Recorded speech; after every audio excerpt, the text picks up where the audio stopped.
تيمية الحراني رحمه الله تعالى. شيخ الإسلام تيمية رحمه الله تعالى ناس من الكتب على اللمزاري لا استوسط في فلكت هاجروا التاسو من قد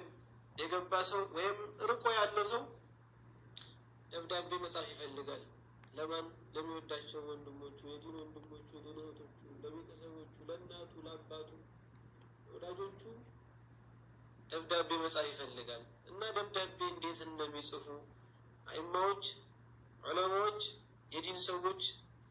ሳይ የሼኹ الاسلام ابن تيمية አገኘው የሼኹ الاسلام ተይሚያ ደብዳቤ ከዲመሽቅ የተጻፈ ካለበት ሀገር ሳይሆን ግብጽ ሆኖ የጻፈው مصر ነበር ሼኹ الاسلام ተይሚያ ይህም በተለያየ ፈተና ምክንያት ሼኹ الاسلام ተይሚያ የተለያዩ ሀገራትን ሄዷል ለዳዕዋም የተለያዩ ሀገራት ሄዷል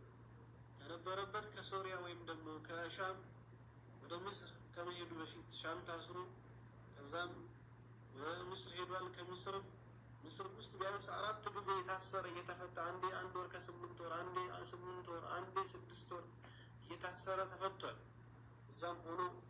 የጻፈው ደብዳቤ ነበር ደብዳቤው ደግሞ ለእናቱ የተጻፈ ነው እዚህ ደብዳቤ ላይ ታዲያ ዑለማዎች እንደሚሉት ወራአ ኩል عظيم ይላሉ ከታላላቆች በስተጀርባ ጀግና እናቶች አሉ ጀግና ሴቶች አሉ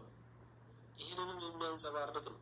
እሱ የጻፈው ደብዳቤና እናቱ የጻፈው የመለሰችለትን ደብዳቤ ነው ዛሬ ላካፍላችሁ ወደድኩት ከዚህ ደብዳቤ ውስጥ ራሳችንን እንድናይ ከዚህ ደብዳቤ ውስጥ ራሳችንን እንድንገመግም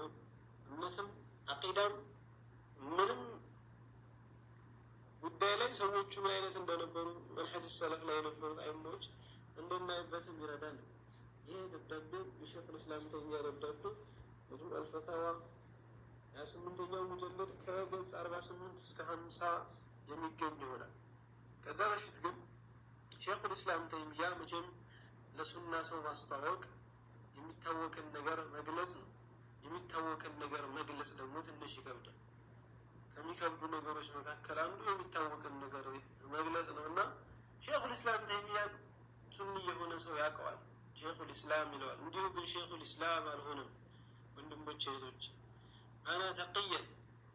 ሰውየው አላህን Subhanahu Wa Ta'ala ፈሪ ነበር كان عابدا አላህን Subhanahu Wa Ta'ala የሚያመልክ ነበር ሼኹ الاسلام ተይሚያ ዓሊም ነበር الكاتب